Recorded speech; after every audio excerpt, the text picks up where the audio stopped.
各位观众朋友们，大家好，现在是美国东部时间2月3日，这里是华尔街电视、华尔街网报。现在我们继续为您带来有关中国以及世界的最新消息，仍然要为您着重关注到的是武汉肺炎的最新进展。根据《华尔街日报》的报道，中国国家主席习近平将在中国中部肆虐的冠状病毒爆发描述为对该国治理体系的一次重大考验，并且誓言要让应对危机、推卸责任的官员承担后果。习近平在周一执政的中共中央政治局常务委员会特别会议上发表了如上评论。而根据官方新华社的报道，习近平表示，任何未能够履行职责的人都将受到纪律处分。而新华社报道还指出，习近平表示，他正在关注疫情对中国经济运行的影响。而中国国家卫健委报告说，周日中国的新病毒病例已经多达17205例，这是近20年前全世界因为严重急性呼吸道综合症感染的人数的2倍之多。委员会报告表示，中国的死亡人数已经是361人，超过了世卫组织所说的 SARS 期间在中国大陆死亡的349人。尽管如此， SARS 是由另外一种冠状病毒引起的，在全球范围内仍然杀死了更多的人。在2002年和2003年2年间，由于 SARS 的蔓延，在全球范围内死亡了近800人。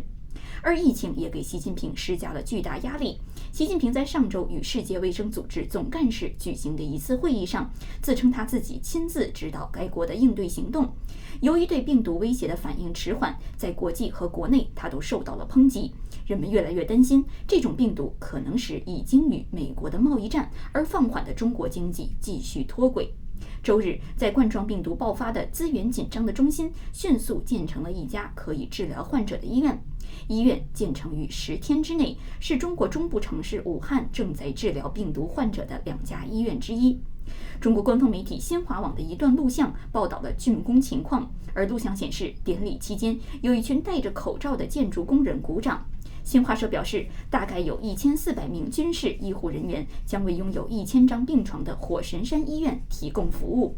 然而，有心的读者却发现，在新华社以及当天新闻联播所播出的有关于这一次中央政治局常委会议长达13分钟的片段中，习近平本人的身影却并未出现，只是由主持人介绍了会议现场的情况。这也引起了有关于习近平近期情况到底如何的更多猜想怀疑。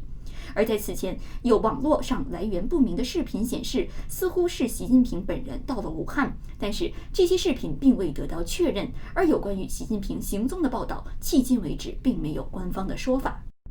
谈到世界卫生组织，下面为您介绍的是来自美联社的最新报道。文章介绍说，世界卫生组织正在与谷歌合作，以确保人们在搜索最近在中国出现的新病毒的信息时，首先可以从 WHO 获得事实。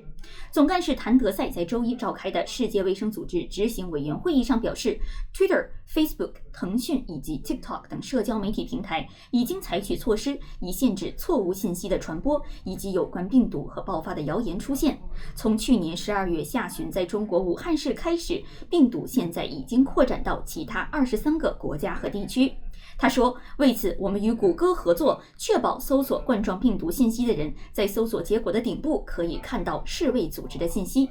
在采访中，谭德赛几次停下来咳嗽，并且清嗓子，还有喝水。他曾经访问中国，并与习近平主席会面，讨论了上周的疫情。他打趣道，别担心，这并不是冠状病毒。在场的人都笑了起来。自从疫情爆发以来，有关于该病毒的许多误导性说法和恶作剧在网上流传，包括虚假的阴谋论，就是病毒是在实验室中产生的，并且疫苗已经被制造出来，还有一些夸大病情和死亡人数，并且声称假药有效的消息。星期天，世卫组织表示，疫情和应对措施伴随着大规模的信息流行病，有大量信息，有些准确而有些不正确，这使得人们在寻找时难以找到可信的来源和可靠的指南。报告表示，世卫组织每天24个小时努力找出可能危害公众健康的谣言，比如错误的预防措施或者是治疗方法。然后这些虚假信息被证据反驳，并指出世卫组织正在中国其他地区的社交媒体上清查谣言。谭德赛还重申了将病毒归类为全球紧急事件的决定，称此举是由于病毒在人与人之间传播增加，并且担心病毒可能会对弱势的发展中国家卫生系统产生重大影响。但是他再次强调，不建议采取对中国的旅行限制。他表示，截至周一早上，爆发已经感染了超过17000人，在中国以外的地区有23个国家151例确诊病例，而周日在菲律宾报告了1起境外死亡。他表示，包括新病毒和埃博拉病毒在内的近期疫情表明2元应急系统的缺点，称其过于简单、过于严格，不适于现在的目的。他说，我们现在有红灯和绿灯，并且补充说，世卫组织正在考虑各种措施以实现终极的警报。世卫组织执行委员会在周二将开始为期6天的会议，讨论有关冠状病毒的技术情况。而说到谣言，有一则消息却让人觉得不寒而栗，这是来自中共中央政法委员会的一条紧急消息，法院紧急通知最高死刑严打新冠病毒战役。文章介绍说，为了充分发挥人民法院刑事审判职能，维护安全稳定社会秩序、人民群众合法权益等等，现在黑龙江省高级人民法院制发了关于严厉打击涉疫情防控相关刑事犯罪的紧急通知，对全省法院依法稳妥做好疫情防控相关的刑事审判工作进行安排部署，依法严惩疫情防控涉及的9类36种刑事犯罪。其中有一条写道，利用新型冠状病毒疫情制造传播谣言，煽动分裂国家、破坏国家统一，或者煽动颠覆国家政权、推翻社会主义制度的，可能涉嫌违反《中华人民共和国刑法》第103条第2款、第105条第2款的规定，触犯煽动分裂国家罪、颠覆国家政权罪等，最高判刑15年。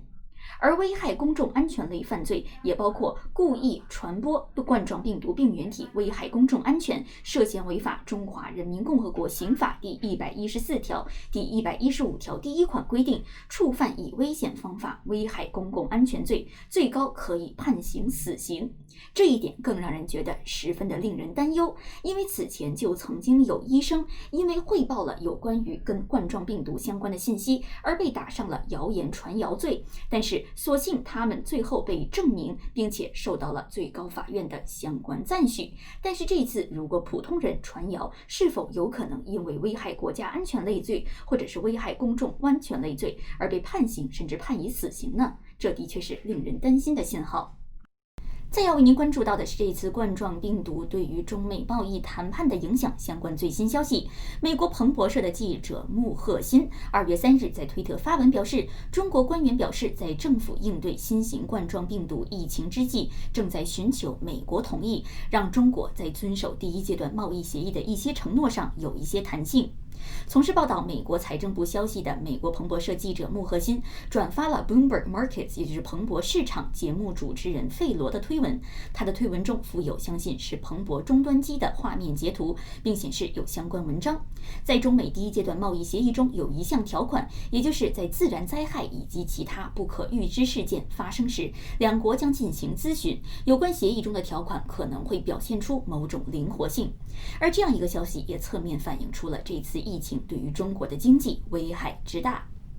而随着武汉疫情的不断发展，中国军队介入的力度也有所加码。在北京时间2月3日，中国成立了经由中共中央军委批准的驻鄂部队抗击疫情运力支援队，由其担任武汉生活物资的配送供应任务。而在同一天，历时10天建成的武汉火神山医院也正式交付军方。现在，中国军队正在扮演着引人注目的角色。为什么军队会介入非军事领域呢？其实主要是因为这一次疫情作为突发性的公众卫生事件，属于非传统安全范畴，而中国军队一直就有抢险救灾、军民联防的任务。比如说，在2010年玉树发生7级以上地震，在1998年中国洪灾，在2008年汶川8级以上地震后，都有武警进入灾区救援。与本次新冠病毒疫情更有可比性的是，在2002年非典期间，作为重灾区的北京，在7天之内就建设了一种小汤山医院，并且由军方接管。而这座医院当时被赞誉为是中国抗击非典中的重要一环。而与此同时，根据2月3日的消息，武汉的国际会展中心也将改造为有1000张床位的方舱医院。当天的18时起，有110位江汉区的环卫工人进入武汉国际会展中心清理杂物，而随后环卫工人又把1楼和2楼进行清扫，把地面清理干净，垃圾清走。而随后，江汉区的城管执法队又派了60个人前往会展中心内搬运病床，而江汉城管还调了10台移动公厕到现场，清扫搬运工作目前仍在进行中。而这样的紧急应对情况也凸显了中国当地医疗资源的匮乏。网传的一张通知显示，云南汇丰速递有限公司大理分公司由于当前新型冠状病毒感染肺炎疫情防控形势严峻，我市已处于重大突发公众卫生事件一级响应状态，全市疫情防控物资极度紧缺等等。现在拟对拟单位承运的598箱无中文标识的口罩实施紧急征用，现予以试扣，要求公司于2020年2月2日上午10点前将承运信息搬送至大理市的卫生监督所。而这样的通知也引起了不小的争议，有网友评价，现在真的是要明抢救灾物资吗？而同样引起争议的还有另外一份网传文件，这一份文件的抬头是武汉市新冠肺炎防控指挥部医疗救治组，而文件的标识是关于在新型冠状病毒感染的肺炎中医药治疗中推荐使用中药协定方的通知。通知写给各定点医疗救治机构，写到为了充分发挥中医药在新冠病毒感染的肺炎防控救治中的作用，科学规范有效开展中药防治工作，根据相关通知，结合武汉实际以及专家的共同研究，对在院确诊和疑似病人中轻度中症患者推荐使用的是一种中药协定方。而更有意思的是，在这一份通知之后又附备了有这种中药药方的具体情况，而在末尾还有一首方歌。这首方歌写道：新冠疑似麻杏枪，10尊长青龙藿香，苍白三鲜临江配，厚朴草果灌槟榔。虽然并不知道是什么意思，但是在有关这次药方的说明中却明确写道，此方为童晓林院士与湖北省武汉市专家组讨论之后拟定的新冠肺炎疑似病人推荐通用方，让人觉得十分诧异，也十分怀疑这样的中医药方到底有没有经过科学检验，是不是又是另外一个双黄连骗局呢？好了，以上就是本期华尔街电视、华尔街网报的主要内容，希望你喜欢，并且继续关注华尔街电视的其他节目。